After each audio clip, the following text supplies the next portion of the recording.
kita akan lihat pada ayat yang pertama sampai ayatnya yang ke-8. Ayat 1 sampai ayat yang ke-8. Sama-sama kita baca ayat ini. 1, 2, 3. Setelah 7 bulan lamanya tabut Tuhan itu ada di daerah orang Filistin, maka orang Filistin itu memanggil para imam dan para petenung, lalu berkata kepada mereka, apakah yang harus kami lakukan dengan tabut Tuhan itu? Beritahukanlah kepada kami bagaimana kami harus mengantarkannya kembali ke tempatnya. Lalu kata mereka, apabila kamu mengantarkan tabut Allah Israel itu, maka janganlah kamu mengantarkannya dengan tangan hampa, melainkan haruslah kamu membayar tebusan salah kepadanya. Maka kamu akan menjadi sembuh dan kamu akan mengetahui mengapa tangannya yang daripadamu. Sesudah itu bertanyalah mereka, apakah tebusan salah yang harus kami bayar kepadanya? Jawab mereka, menurut jumlah raja-raja kota orang Filistin, 5 borok emas dan 5 tikus emas, sebab itulah yang sama menimpa kamu sekalian dan raja-raja kotamu. Jadi buatlah gambar borok-borokmu dan gambar tikus yang merusak tanahmu, dan sampaikanlah hormat kepada Allah Israel. Mungkin ia akan mengangkat daripadamu, daripada Allahmu, dan daripada tanahmu tangannya yang menekan dengan berat. Mengapa kamu berkeras hati sama seperti orang Mesir dan Fir'aun berkeras hati? Bukankah mereka membiarkan bangsa itu pergi ketika ia mempermain-mainkan mereka? Oleh sebab itu ambillah dan siapkan dengan 2 ekor lembu yang menyusui, yang belum pernah kenakuk, pasanglah kedua lembu itu pada kereta, tetapi bawalah anak-anaknya kembali ke rumah supaya jangan mengikutinya lagi. Kemudian ambillah tabut Tuhan, buatkanlah itu ke atas kereta, dan letakkanlah benda-benda emas yang harus kamu bayar kepadanya sebagai tebusan salah ke dalam suatu peti di sisinya, dan biarkanlah tabut itu. Amin, saudara. Saudara, kita melihat bagaimana orang-orang Filistin bingung, orang-orang Filistin gusar, ya, dan mereka berpikir mereka berhasil merebut tabut Allah, ya saudara, tabut perjanjian. Tapi ternyata tabut itu hanya mendatangkan masalah buat mereka, hanya mendatangkan celaka, ya saudara, mendatangkan musibah buat mereka. Karena kemudian mereka mengalami yang namanya borok-borok, saudara, ya, borok-borok, dan ada serangan tikus, saudaraku. Jadi terkena kutukan mereka, ya saudara. Lalu kemudian mereka cari solusi bagaimana caranya untuk mengembalikan tabut Allah ini, ya. Mereka mengembalikan, tapi mereka tahu ini caranya nggak gampang, ya. Caranya harus ada cara yang mereka harus lakukan. Terus sebabnya mereka tanya ya sudah kepada mereka tanya juga kepada para ahli tenung, tapi juga mereka bertanya kepada para imam, ya saudara. Mereka bertanya, cari informasi, lalu dapatlah sebuah solusi. Mereka harus mengembalikan, ya saudaraku, mereka harus mengembalikan dengan cara yang benar. Dan ditambah lagi mereka harus buat emas, saudaraku, ya. Mereka harus mempersembahkan emas yang berbentuk borok, dibuat seperti borok-borok, mereka dilukis, lalu kemudian dibuat dalam kepingan emas, dan juga gambar tikus-tikus yang menyerang mereka, ya sudah. Mereka harus kembalikan bukan dengan tangan hampa, tapi dengan cara seperti itu. Mereka harus mempersembahkan emas, saudaraku, sebagai tebusan salah. Kita melihat di sini hebat, ya sudah. Kita melihat di sini bagaimana Filistin ini bukan Israel, Filistin. Lalu kemudian mereka melakukan apa yang seharusnya dilakukan. Mereka sepertinya taat dengan perintah-perintah yang diberikan kepada Tuhan. Ya saudara, ketika mereka diberitahukan bahwa mesti begini, mereka lakukan dengan tepat. Harus dibawa dengan kereta, harus bagaimana, harus dengan lembu, ya sudah, yang sedang menyusui, 2 lembu yang menyusui, mereka taat. Mereka nggak langgar ini semuanya. Ketika mereka juga harus mempersembahkan emas, saudara, batangan-batangan emas yang berbentuk borok, berbentuk tikus, saudara, mereka juga berikan itu tanpa berbantah-bantah. Hebat, ya. Tapi yang saya mau bilang begini, saudaraku, mereka taat karena ada tekanan, ya. Mereka taat karena ada wabah. Mereka taat, mereka baru melakukan itu, mereka melakukan itu karena ada bencana yang menimpa mereka, ada celaka. Dan yang saya mau bilang, kadang-kadang kita taat seperti ini, Kita taat ketika keadaan yang seperti ini terjadi sama kita. Kita harus taat. Bagus sih saudara, tetapi kadang-kadang kita membentuk diri kita, ketaatan kita terbentuknya seperti itu, hanya karena itu. Karena ada musibah, karena ada masalah, karena ada celaka, karena ada kerugian, baru kita taat.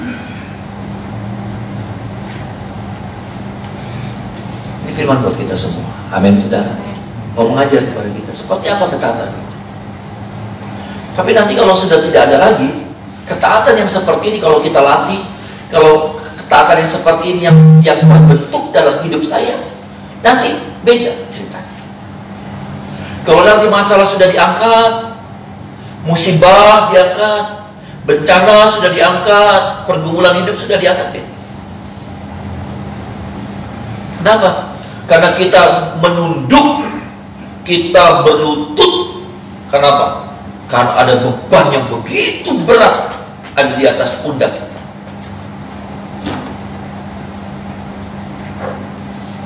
Tapi coba bebannya diangkat, coba bebannya disingkirkan, coba pergumulannya sudah nggak ada lagi. Oh, beda. Seperti itukah ketaatan kita? Ketaatan Filistin, ketaatan versinya Filistin seperti ini. Dan kita membiasakan diri dengan ketaatan yang seperti itu, versi Filistin. Kita ibadah setia, nggak usah didorong-dorong. Kenapa? Karena lagi ada masalah. Coba kalau masalahnya sudah selesai, ceritanya beda lah. Saya bukan sedang menghakimi, karena firman Tuhan ini buat kita semua, sedang mengingatkan saya juga.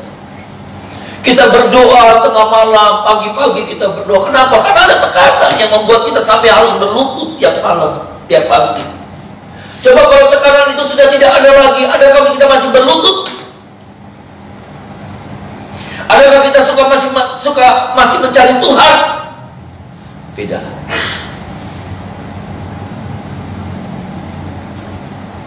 Itulah sebabnya kita tidak boleh membentuk ketaatan kita dengan cara seperti ini. Bisa bilang amin saudara. Kita nggak boleh memiliki kualitas ketaatan yang seperti ini. Ketaatan yang karena ada musibah, karena lagi ada bencana, karena lagi ada pergumulan yang kita nggak bisa atasi. Filistin nggak bisa atasi. Mereka sudah cari cara, orang Filistin kan pintar. Mereka sudah cari caranya seperti apa, jalannya seperti apa. Mereka nggak tahu. Mereka coba singkirkan itu tikus-tikus yang jadi hama buat tanaman mereka. Mereka sudah panggil ahli nujum, ahli apa macam-macam. Untuk apa? Membantu orang-orang yang luka, yang boroknya tiba-tiba muncul sudah. Ya. Banyak yang mati. Mereka sudah undang itu semua, nggak bisa, nggak mau. Baru saat itu mereka tanya, apa yang kami harus lakukan? Begini. Mereka lakukan seperti yang seharusnya. Bagus. Tapi sekali lagi, nanti ketika tekanan itu sudah tidak ada, mereka berubah.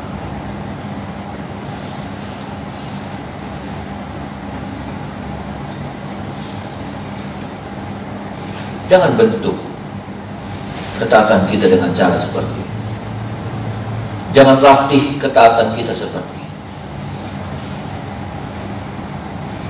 Ketaatan yang karena takut. Ketaatan yang bukan karena cinta. Kita harus memiliki ketaatan karena cinta. Ada amin saudara. Kita taat, kita tunduk sama Tuhan. Bukan karena kita takut ada masalah, ada beban, ada bencana yang sedang kita alami. Tapi kita taat karena kita cinta sama Tuhan. Ada amin saudara. Kualitasnya beda. Biar ini bukan menjadi sebuah teori belaka buat saya, buat saudara. Tapi ini menjadi sebuah menjadi sebuah gaya hidup, menjadi sebuah kualitas iman, perjalanan hidup kita, perjalanan iman, perjalanan Kristen kita. Kita bukan terbentuk ketaatan kita, ya, sampai kita ini melakukan itu, sampai orang Kristen hebat, ya, nggak pernah tahu berkorban buat Tuhannya Israel, sampai mereka berkorban, mereka persembahkan emas batangan itu, saudara, ya, dibentuk borok, saudara, bukan dilukis, tapi dilukis dulu supaya tahu bentuknya, nanti dibentuk borok-borokan gitu, berat itu. Mereka persembahkan kereta yang baru buat antar itu tabut, mereka buat, itu uang semua, nggak ada masalah buat mereka. Mereka jadi tahu, mereka jadi ngerti tentang berkorban, mereka jadi tahu berkorban. Tapi apa? Sekali lagi, karena lagi dalam tekanan. Coba tekanannya diangkat, coba bebannya diangkat, coba masalahnya, pergumulannya diangkat, penyakitnya diangkat.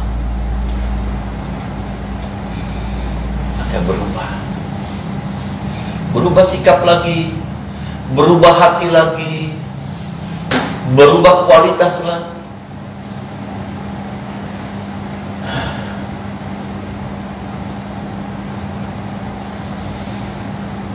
Seperti ini yang terus kita bentuk selama kita bertahun-tahun, berbelas tahun, berpuluh tahun kita jadi orang percaya, jadi orang Kristen.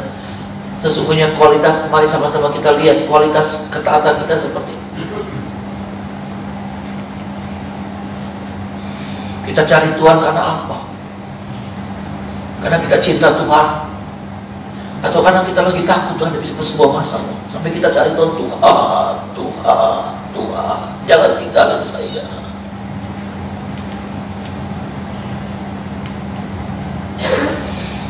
Tapi adakah kita sudah memiliki kualitas seperti ini? Ketika tidak ada tekanan pun, kita tetap panggil Tuhan, Tuhan, Engkaulah kebutuhan saya. Amin. Ketika nggak ada masalah, nggak ada tekanan, nggak ada pergumulan, nggak ada sesuatu, semuanya oke, semuanya sudah terpenuhi, semuanya lagi baik-baik. Tapi tengah malam kita masih cari Tuhan, kita masih nyampaikan kerinduan kita sama. Atau pagi-pagi, saudara, dini hari, kita datang sama Tuhan bukan karena sebuah kebutuhan, bukan karena sebuah rasa takut, bukan karena sebuah tekanan hidup yang sedang terjadi, tapi karena kita memang butuh Tuhan dalam hidup kita. Amin, saudara. Ungkapan hati kita sampaikan.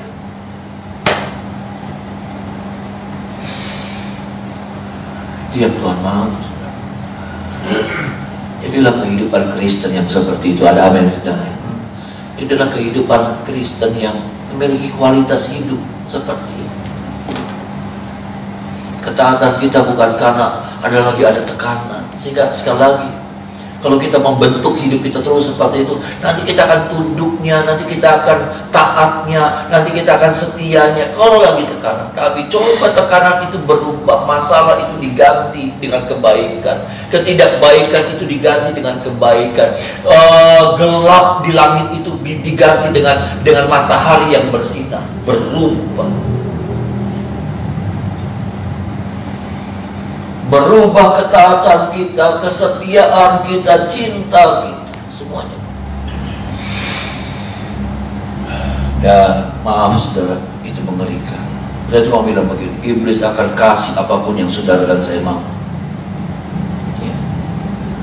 Iblis akan kasih apa saja yang saudara dan saya mau.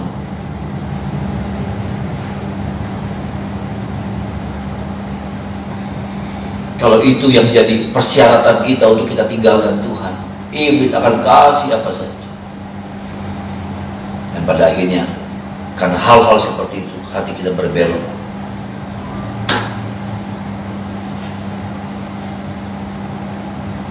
Saya dan saudara harus ingat, keselamatan itu yang tertinggi dalam hidup kita. Ada amin, saudara. Itu tidak ada nilainya, itu tidak tergantikan. Firman ini juga buat saya, supaya saya jangan sampai cari Tuhan, berdoa, ada dalam masa pencarian saya kepada Tuhan hanya karena tekanan-tekanan hidup. lagi ada pergumulan, baru saya ingat Tuhan.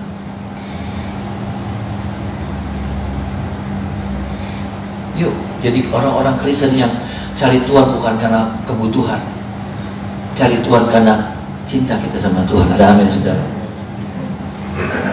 Yuk cari Tuhan bukan karena kita lagi dalam kesulitan hidup. Benar sih, saudara, kalau saudara bilang begini, tapi kan datanglah kepadaku hai kamu semua yang berletih lelah, yang memikul beban yang berat, aku akan beri sentosa kepada. Betul. Kalau sudah pakai ayat itu betul. Tapi artinya begini, hanya setiap kali kita menderita, hanya setiap kali ketika kita ada dalam pergumulan, kita baru datang sama Tuhan. Harusnya kita datang sama Tuhan tiap-tiap hari. Ada amin, saudara?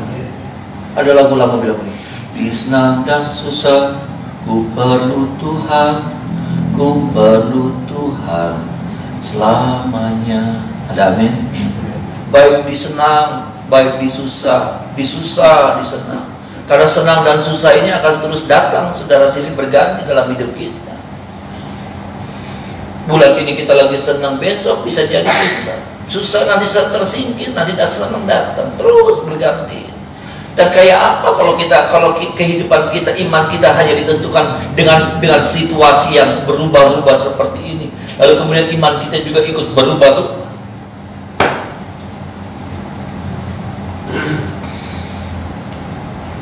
Dan tolong kita ya, saudara.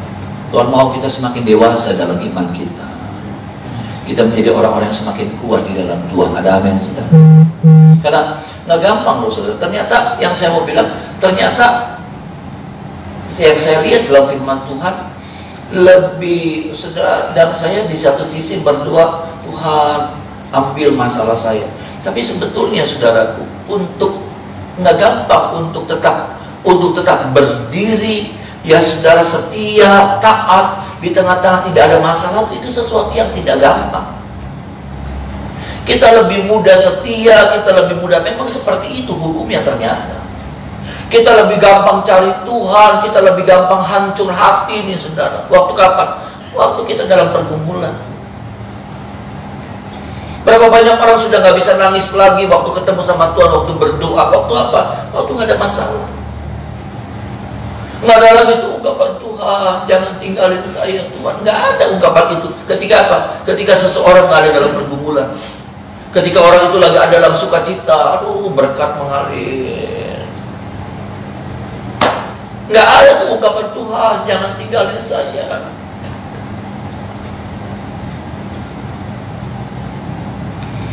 Tuhan, saya butuh Tuhan dalam hidup saya. Enggak.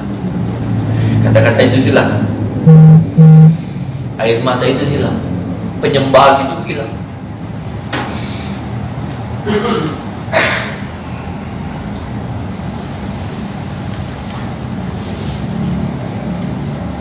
Saya lihat orang-orang di Alkitab memang seperti itu juga, kan? Elia pada waktu dia dalam pergumulan, aduh saudaraku, dia nangis sama Tuhan, Tuhan angkat aja nyawa saya, ambil saja nyawa saya. Betapa hebat dia menghadapi 350 Nabi Baal. Waduh, so powerful dia. Semakin ada masalah, semakin ada tantangan, dia ditantang. Ayo sekarang buktikan. Ya, ini orang-orang Nabi-Nabi Baal, saudaraku, sediain mesbah, ada korban di atas, ada binatang. Ini juga Elia juga ada korban binatang. Ayo sekarang, ayo hadirkan api dari langit. Wah, Elia powerful. Dan kalah itu Nabi-Nabi Baal. Dan ketika dia dikejar sama Isabel, saudaraku, cerita itu menarik, saudara. Sebetulnya cerita itu tentang hidup saya dan saudara. Ketika dia lagi dikejar, takut, dia lari ke Gunung Horeb, saudaraku. Dia lari ke Gunung Horeb, aduh, dia nggak kuat. Sampai Tuhan datang sama dia. Dia nangis sama Tuhan, dia berseru sama Tuhan. Tuhan kasih, malaikat Tuhan kasih air dan roti bakar. Elia bisa naik, bisa kuat naik, saudara, ke Gunung Horeb. Tapi ceritanya beda. Pada waktu dia ada di Gunung Horeb, Tuhan sampai datang berapa kali sama Elia. Elia, apa kerjamu di sini? Elia, apa kerjamu di sini? Elia cerita, dia nggak jawab saat itu yang Tuhan tanyakan tuh saat ini waktu di Gunung Horeb, kamu tuh ngapain? Elia bilang begitu, aku sudah mau mengalahkan nabi-nabi Baal, Tuhan. Yang lampau. Dia bangga dengan keberhasilan yang lalu.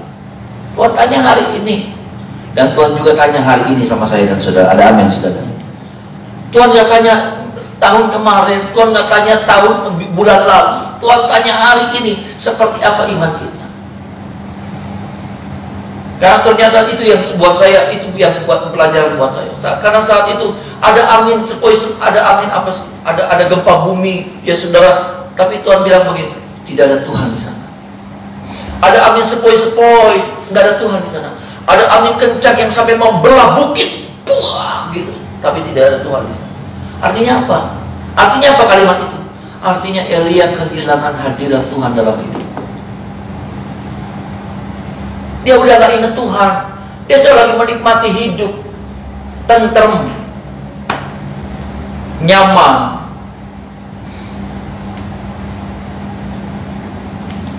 Hati-hati, kenyamanan itu membuat seringkali kita kehilangan hadirat Tuhan dalam hidup kita. Dan maaf nih saudara, ketika kita kehilangan hadirat Tuhan, ya udah, kita sedang membuka pintu-pintu rumah kita. Kita buka jendela-jendela rumah kita. Jadi jangan heran ada pencuri, ada rampok masuk. Kenapa? Karena penjaga hidup kita sudah tidak ada lagi bersama dengan kita. Siapa penjaga hidup kita? Tuhan Yesus sebagai Allah yang menjadi penguasa dalam hidup kita, penjaga hidup kita. Ada amin, saudara? Ketika kita kehilangan hadirat Tuhan, saat itu artinya apa? Kita kehilangan penjaga hidup kita.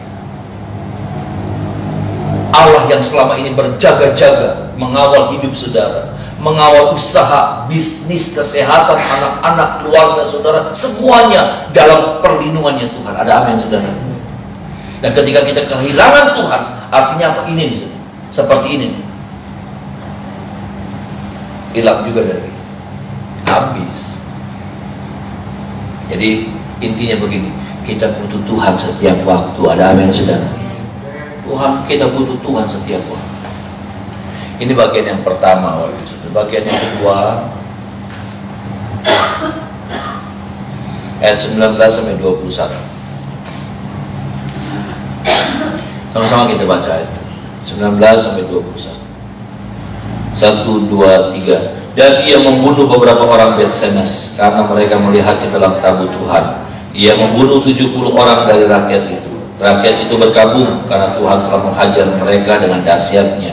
Dan orang-orang Bet-Semes berkata, siapakah yang tahan berdiri di hadapan Tuhan Allah yang kudus ini? Kepada siapakah ia akan berangkat meninggalkan kita? Lalu mereka mengirim utusan kepada penduduk Kiryat Yearim dengan pesan, orang Filistin telah mengembalikan tabut Tuhan. Datanglah dan angkutlah itu kepada. Saudara, sebetulnya ya saudara, sebuah keuntungan ketika Bet-Semes, orang-orang Bet-Semes ini kedatangan tabut Allah. Tapi buat mereka tabut Allah nggak bikin mereka nyaman. Tabut Allah ini sudah tidak bikin mereka nyaman. Ya. Akhirnya apa saudara?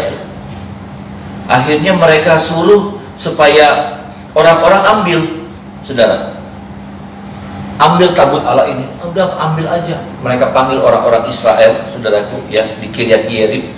Ini ambil, aduh, cepat-cepat banget. Padahal sesungguhnya sebuah keberuntungan, saudara, orang-orang Bet-Semes ini mendapatkan kehadiran tabut Allah. Nanti siapa tuh saudara, ada suatu keluarga yang tabut Allahnya ada di situ, ya apa sih? Ya hidupnya diberkati luar biasa, ya macam-macam. Sampai akhirnya Daud ambil tabut Allah.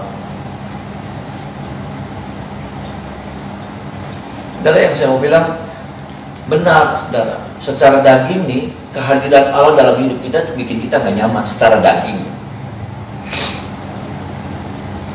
Ada batasan-batasan, nggak boleh begini, nggak boleh begitu. Ini orang-orang BCW sembarangan, ngelongok. Tabut Allah itu di petinya disingkirkan, dilongok.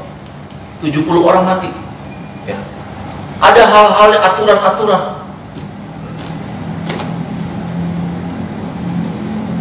Memang gak nyaman buat daging nih, apalagi buat orang yang tidak mau tahu aturan. Aduh, gak nyaman banget. Hidup di dalam hadirat Tuhan tuh gak nyaman. Karena apa? Pakarak dewek gak nyaman. Satu saat saya di sekolah Alkitab, sudah saya pernah sampaikan ini. Saya di sekolah Alkitab, saya dilatih sama Tuhan, berdoa siang. Orang mati tidur siang, saudara. Saya berdoa, betul saudara. Orang habis makan siang di aula ya saudara, kita sudah capek nih, ngantuk nih saudara. Ya di kelas aja udah ngantuk ya, ngikutin pelajaran. Ya makan siang, orang-orang terus kita semua masuk ke kamar saudara, masuk ke kamar beres-beres semuanya. Orang-orang pada tidur siang, ada tidur siang, sungguh saudara. Nanti dari berapa orang siswa itu sudah, karena siswa-siswi di beda tempatnya ya saudara, nggak boleh gabung ya. Yang turun itu saudara, waktu itu saya 400 orang kurang lebih siswa-siswi. Yang turun kalau siang itu sudah, yang turun kalau siang itu hanya 5 orang. Yang lainnya tidur siang. Yang ada dari 5 orang itu pun ada yang nyatet lagi ya, catatan-catatan yang tadi asal-asalan dicatat ulang lagi. Dan Tuhan latih saya seperti itu. Siang saya doa, saudara. Tapi maaf nih saudara, nggak nyaman, saya sendiri nggak nyaman. Sampai apa? Karena kadang-kala ya saudaraku, habis makan siang kita ada chapel, bukan chapel, ada ibadah kelompok.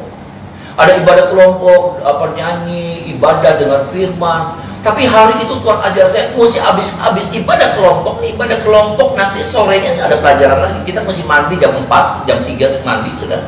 Udah mesti siap-siap lagi untuk sorenya ada pelajaran lagi. Tapi Tuhan latih saya, saudaraku, ini beneran sudah. Tuhan latih saya walaupun ada ibadah kelompok, kebaktian kelompok saudara ya, kebaktian kelompok. Tapi habis kebaktian kelompok saya mesti masuk ke Allah, saya mesti berdoa lagi sama Tuhan. Sampai saudara, kalau saya nggak berdoa, kayak ada utang, kayak dikejar gitu. Ngerti nggak saudara? Saudara pernah nggak tuh kalau nggak doa pagi dikejar kayak dikejar? Ya, kayak nggak enak perasaan tuh satu hari, anak apa sih, beli nyaman, nggak apa-apa biarin aja. Itu suara Tuhan, itu Roh Kudus yang kerja. Berbahaya kalau itu sudah nggak ada lagi. Sampai saking saya bodoh, saudara, saking saya bodoh. Waktu saya ngalamin begitu, saudara, saya soalnya kalau saya belum berdoa, saya nggak nyaman, kayaknya tuh nggak bisa tiduran di bawah tidur juga nggak nyaman.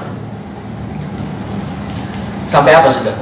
Sampai saya bodohnya saya berdoa sama Tuhan, saya nggak suka sih Tuhan dengan perasaan seperti ini gitu, saudara, bodoh. Saya bilang begitu, Tuhan, nggak suka saya perasaan begitu, karena kalau saya belum berdoa nih, saudara, saya nggak nyaman banget. Saya kayak punya utang banget. Sampai saya bilang, Tuhan gak nyaman sih, Tuhan ambil aja, Tuhan ambil perasaan kayak gini. Sampai kayak gitu. Bodoh itu. Kata-kata bodoh, doa yang bodoh. Doa dari seorang yang gak ngerti. Belum dewasa rohani. Sampai saya nyesel. Tapi untung Tuhan gak ambil itu dari saya. Tuhan gak ambil. Artinya begini, saya bisa merasakan seperti yang Betsemes ini saudaraku rasakan. Gak nyaman dengan hadirat Tuhan, gak nyaman. Tapi sesungguhnya ada hadirat Tuhan tuh, hidupmu dibela, diberkati oleh Tuhan, saudara. Hidupmu diistimewakan sama Tuhan, hidupmu dispesialkan sama Tuhan. Saya lihat orang-orang yang menghadirkan Tuhan dalam hidupnya. Daud, saudara. Waduh, itu Daud itu dibela, bisa diistimewakan sama Tuhan. Daud itu siapa? Dari keluarga miskin, orang tuanya cuma punya 2-3 ekor, ya. Satu jantan, satu betina, ya, punya anak satu, ya saudara, anak satu jadi 3. Tapi nanti kalau mereka lagi butuh duit, dijual satunya, tinggal 2 lagi. Cuma gitu terus. Tuhan angkat jadi raja Israel. Kenapa? Karena dia menjaga hadirat Tuhan di dalam hidup. Dia jaga itu kehadiran Tuhan dalam hidup.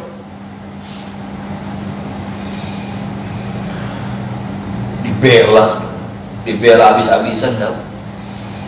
Nggak ada yang bisa kalahin Daud. Sampai matinya Daud ada di atas.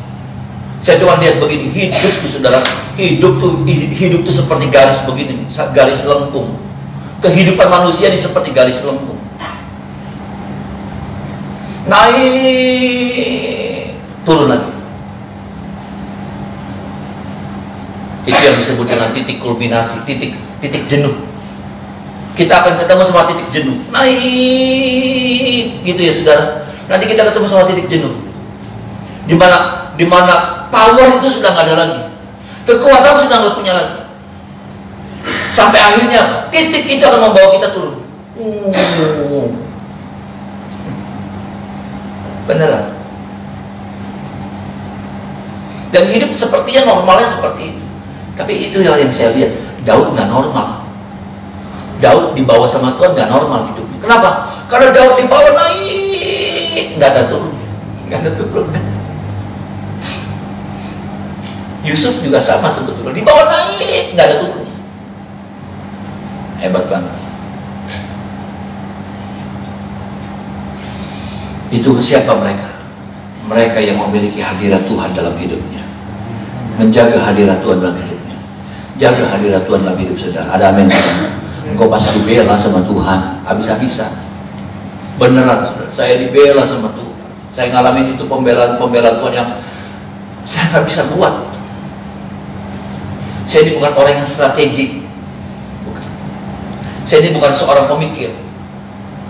Saya ini bukan orang yang, kalau saya bukan pemain catur. Saya itu bukan pemain catur yang saya bisa tahu langkah saya bisa lihat langkah musuh, saya bisa tahu langkah saya, tak 3-4 langkah ke depan saya bukan orang pintar. Saya cuma berjalan dari langkah ke langkah. Yang kayak gini gampang dipatahin, betul nggak? Kalau saudara pemain catur, saya nggak bisa main catur sih, tapi saya tahu strategi catur. Kalau saudara pemain catur, kalau orang yang melangkah cuma satu langkah, yang mikirnya cuma bisa satu langkah, gampang dihabisi. Tapi nggak apa-apa, kita punya Tuhan yang hebat saudara, yang jadi penjaga buat hidup saya dan saudara. Ada amin saudara. Kelemahan kita Tuhan yang tutup. Kebodohan kita Tuhan yang backup. Banyak bodohnya saya. Tapi saya melihat Tuhan dengan kuasanya tidak pernah meninggalkan dan mempermalukan saya. Sungguh saya gembala saudara lihat hidup saya banyak kekurangan, tapi saya ngalamin banyak perkara-perkara yang luar biasa. Cuma satu model saya selalu belajar menyediakan waktu buat Tuhan aja. Saya nggak pintar ya. Tapi saya lihat itu tuh sebuah lagu yang buat saya, dari kemuliaan kepada kemuliaan Tuhan bawa. Angel saudara mesti jago berstrategi. Kalau saudara mau maju, saudara harus tahu berstrategi. Kalau saudara mau menang, saudara harus tahu strategi. Modal kita cuma kita hadirkan Tuhan dalam hidup kita. Nanti Dia yang pimpin. Ya. Makanya ada lagu ini. Ya, langkahku diatur oleh Tuhan. Ada amin tidak? Langkah-langkah kita.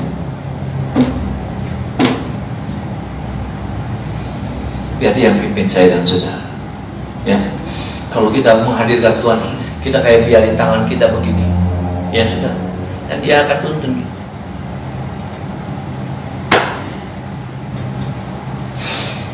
Tuhan kita itu baik-baik dan luar biasa, saudara. Ya. Jangan bodoh menyingkirkan Tuhan kayak SMS, menyingkirkan Tuhan. Nggak nyaman. Betul nggak nyaman. Saudara nggak bisa seenaknya hidup. Tapi memang hidup nggak boleh seenaknya, saudara. Kalau waktu saudara di jalan aja juga ada aturan-aturan. Nanti verboden, nggak boleh ada es coret. Ada larangan masuk, ada macam-macam. Hidup tuh ada aturan-aturannya. Kita tinggal di hutan, baru nggak ada aturannya. Tapi selama kita hidup di sini sudah ada aturan-aturan. Aturan-aturan itu bikin nyaman.